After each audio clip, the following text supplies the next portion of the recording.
Жаны жомарт жайсаң аға Рахаң жайында әңгіме айтудан мен де жалыға қоймаспын. Шаттанған, шалқи сөйлеген, ренжіген, жирене сөйлеген сәттерінің біразына куәмін. Қарулас болған дос жолдастары, немесе ауылдас құрбы құрдастары, ағайындары, немесе келіншектер туралы әдемі әңгімелер көп болатын. Анекдот деген бәленің де жеті атасын білетін еді. Рахаң туралы жазылған ірілі уақты туынды баршылық.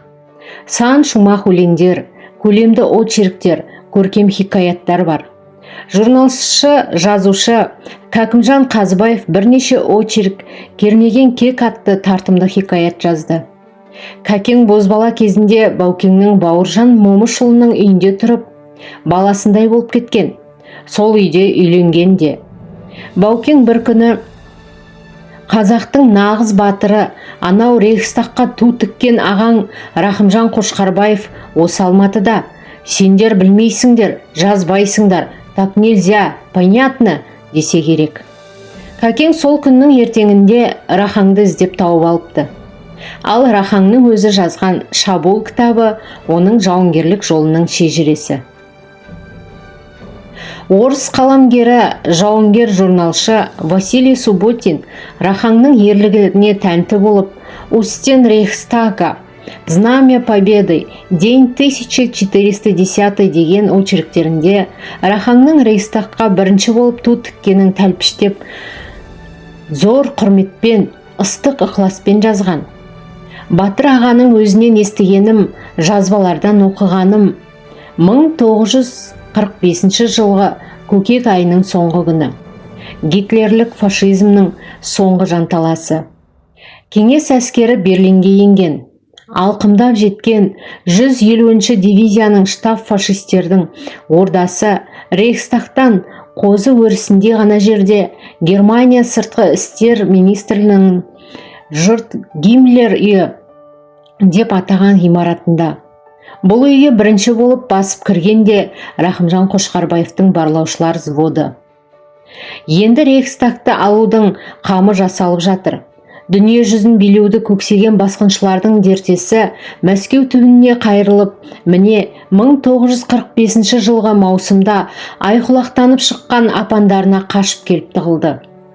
Қозы өрісіндей жер діни аңыздағы тозақтың көпіріндей. Екі жақтан айқаса жауған алуан оқ ортадағы үйлерді тасқан, тас талқан еткен. Темір бетон қабырғалары сүйекше шашылып жатыр. Қираған танк тұр.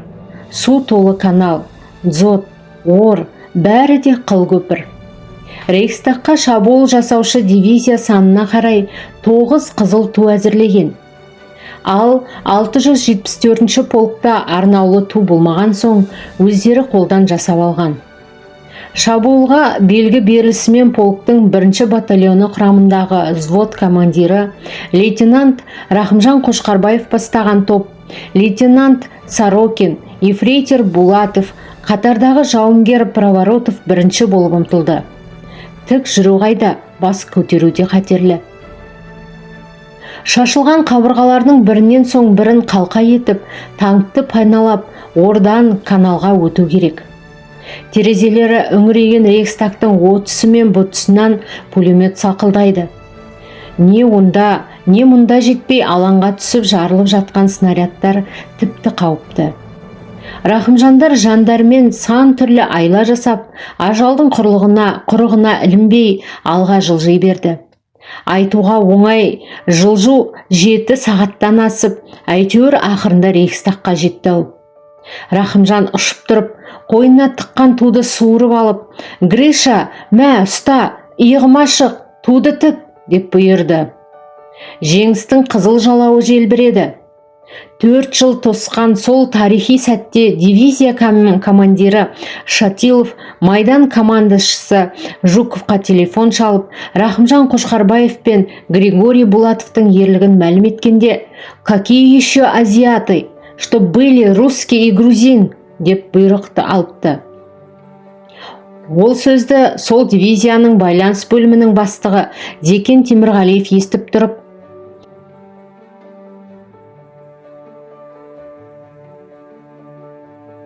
Өмір мен өлімнің ақырғы айқас минутінде де пайда болған пендешілік-ай. Атақты маршал әділдіктен аттап кетіпті. Оған азиат емес, өзінің орысы керек болыпты. Санасының бір түкпірінде Сталиннің назарына тағы бір ілгіп қалудың артықтығы жоғын сездірген түйір жатыпты. Сол түйір Рахымжан Қошқарбаев тобына бірінші болып ту тіккенге берілмек Совет одағының батыр атағын бұйыртпады. Сол түйір Рахымжан Қошқарбаевтың жеңістен кейінгі жолында көпке дейін көлденең жатқан түйе тас болыпты. Жеңіс туын тіккені мереке қарсаңында ғана аздап айтылып, шақтап жазылып жүрді. Ал жоғары жақтағыларымыз соған да құлақ түре бермеді. Жеңген кеңес жақ емес, жеңілген неміс жақ сергектік көрсетіп, ГДР 1965 жылы Рахаңды жеңіс тойына шақырды. Біздің ресми басшылық сонда ғана селт етіп іздестірсе, Рахымжан Қошқарбаев бір кішкене моншаның меңгерушісі екен.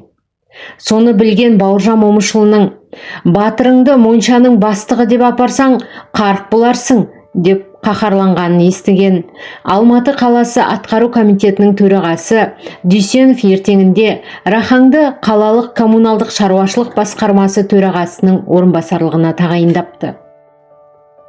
Ал Алматы мейрамханасына директор болғаны кейінде Ақмола қаласында Тайтөбе ауылында 1924 жылы дүниеге келген Рахымжанның балалық шағы да ауыр болыпты. 4 жасында шешесінен жетім қалған. Әкесі халық жауы науқанының құрбаны болған. Жетім балалар үйінде өскен. 7-ші сыныптан кейін Балқаш қаласындағы фабрик завод училищесінде оқыған. Еңбек жолын бастай бере 1942 жылы майданға аттанған Рахымжан Қошқарбаев қазағының абыройын аспандатқан азамат, қаһарман 1988 жылы фәниден бақиға аттанып кетті. Өмірде не болмайды десеміз, бәрі де болады. Алтынның қолда барда қадірі жоқта рас екен. Даңқы сан қиырға кеткен Бауыржан Момышұлы Совет одағының батыры атағына көзі тірісінде 3 мәрте ұсынса да, оның қақпайлағанға көнбесін сан көрген құдайлар, әсіресе маршал Конев аяғынан шалып, алдына ор қазып отырыпты. Баукеңе, Рахаңа көзі тіріде батыр атағын алып беруге біздің тәңірлер де қалайда құлықсыз болған. Біз ұсынып едік, Мәскеу қолдамады деген жұмбақ жауаптан танбаған. Дәлелді, заңды үлесін табандап талап етпеген. Жоғары атақтар Баукеңе де, Рахаңа да қайтыс болғаннан кейін бұйырды. Қазақстан Коммунистік партиясы бірінші хатшысы Назарбаевтың әрекеті нәтижесінде КСРО басшысы Горбачев 1990 жылы Баукеңе Совет одағының батыры атағын беруге ұйғарым жасады. Рахаңа Қазақстанның халық қаһарманы атағы президент Нұрсұлтан Назарбаевтың жарлығымен 1999 жылы берілді. Айта отырар бір қызық жайт, әнші мен күйшіге, құрылысшы мен кемеңгер, кеңшар басшысына енші етілген қаһарман атағымыздан Баукең шет қалдырылды. 2 алтын жұлдызды ұшқыш ағамыз Талғат Бегелдинов те ескерілмеді. Қалайша, неге? Біздің қоғамды ем қонуы қиын дерт, немкеттілік жайлағалы жарты ғасырдан асты. Бұған айтылған мысалдарға қосымша бір ғана Рахымжан Қошқарбаевқа қатысты 2 дәлел келтірейін.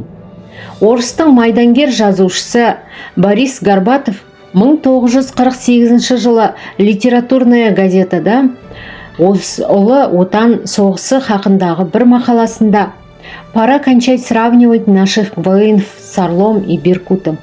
Какой орел, какой Беркут может сравниться с казахом Кошкарбаевым, который на моих глазах водрузил знамя победы над Рейхстагом, несмотря на сильный и ураганный огонь немцев», деп жазса, атақты кинооператор Роман Кармен 1949 жылы Казахстанская правдадағы естелік жазбасында Рахаңды іздеп «Где сейчас? У меня сохранились кадры, отображающие доблестного воина в тот момент, когда он прикреплял красный флаг на крыше Рейхстага, депті. Баукеңнен басқа ешбіреу елең ете қоймапты. Ал Карменнің сол айтқан кадрлар бар кинотаспасы оның мұрағат жайынан ұрланып ғайып болыпты. Осы екі пікірдегі «Водрузил знамя победы над Рейхстагом» және «Он прикреплял красный флаг на крыше Рейхстага» деген сөйлемдер мысалы мені еріксіз ойлантты. Айтылып жүрген «на первый этаж» бен «над Рейхстагымның» немесе «на крыше Рейхстагының» арасында көп айырма бар емес пе? Әрине, Рахаңның өзі болса, сәл күлімсіреп отырып, Гришаның қолы жеткен жерге орнаттық қой деп салатын. Ресми билік бекітіп кеткен ресми мағлұматтың жаңартылмасына, түзелтімісіне көзі жеткен ғой. Сөз орайына қарай айта отыруым керек, және бір әттеген айым бар. Ол аталған газеттің 2-ші санында жарияланған «Сталин саптан өткенде бәріміз егіліп жылап тұрдық» атты естеліктегі сәуірдің 30 күні Рахымжан Қошқарбаев Рейхстагтың 3-ші қабатына ту тікті. Бірақ одан 2 сағат бұрын жеңіс туын алғашқы болып тіккен Өзбек Юсупов деген жігіт болды делінген жаңсақ пікір. Бұның шындыққа жанаспайтын себебі өте көп. Үшеуін ғана келтірейін. Тәуекелге бел буып, Рейхстагқа ту тігуге Рахымжан бастап кеткен жауынгерлердің қимылын бақылау пунктінде 2 көзі 4 бола бақылап күтіп отырған дивизия басшылары Юсуповтың тіккенін 2 сағат бойы көрмегені қалай? Әлде Рахымжанның тігуін 2 сағат әдейі тосып отырып па? Солай шығар десек, Шатыевтың рапортына Жуковтың дереу ашуланып, азиаттардан безініп, орыс пен грузинді іздестірген нес? 2 генералды байланыстырып отырған Темірғалиев басқа аты жөнді әдейі естімеп пе? Екінші, Рейхстагқа туды кім, қашан, қалай тіккені туралы жазылған мақала, очерк, кітап өте көп. Жоғарыда аталғандары бірер сараңы ғана. Осының өзі-ақ Қошқарбаев пен Булатовтың тарихи ерлігін растауға жетіп жатыр, және олардың ешқайсысында Юсупов деген фамилия жоқ. 3-ші тұжырым, білімдар, табанды тарихшымыз Болат Асанов жеңіс туының тігілуін анықтау жолында қыруар еңбек етіп, ақырында шындыққа көз жеткізді. Рахымжан ағамыздың қаһармандығын сол кездегі ресми құжаттар негізінде күнін күндей, сағатын сағаттай тәптіштеп дәлелдеді де тұжырымын Ресей қорғаныс министрлігінің әскери тарих институтының сарапшыларына табыс етті. Институт толық келісіп, оның шешімін Ресей президенті Владимир Путин бекітіп қолын қойды. Демек, Рахымжан Қошқарбаев марқұмның әруағынан аттамауымыз керек. Немгеттілік сырқаты әдетте тоң мойын билік күшті жерде асқынады. Рахаңның майдандас досы батыр Григорий Булатов та сондайлардан тауқымет тартыпты. Ол өте қарапайым адам екен. Фашизмнің қара ордасына жеңіс туын тіккендеріне мақтанбай үндемей жүре беріпті. Свердловск облысына қарасты Слободск қаласының іргесіндегі Киров деген деревняда тұрған. Кейін Рахаңның аты шыға бастаған кезде ғана оның да ерлігі бірге айтылып, жерлестеріне мәлім болған. Бірақ жергілікті тоңмойын басшылық мән бермегенде, былайғы жұртта сенбей оны Гриша Рейхстаг деп мазаққа айналдырған. Сан жылға созылған қаңқу қорлық сөзден мезі болған соң, Рахаңның арашалағаны да қорған бола алмай, 48 жастағы Григорий қарулас досына мұңын шаға жазған хатын «Рахымжан, в этой жизни нет справедливости» деп түңіліп аяқтапты да асылып өліпті. Дүние жүзін жаулап алуды, басқа халықтарды асыл нәсілді немістің табанына салып, қол күң етуді көксеген гитлершіл фашистерге қарсы адамзаттық әділетті соғыстың тарихына атты. Аты мәңгіге жазылған, қазақтың маңдайына мақтаныш үшін біткен Қайран Рахаңның арамыздан ертерек 64 жасында кеткені әрине үлкен өкініш. Бір жұбаншымыз Қаһарман қазақ рахаңа жақында Астанада еңселі ескерткіш орнатылғаны бәрекелді. Әдебиет порталы Ғаббас Қабышұлы.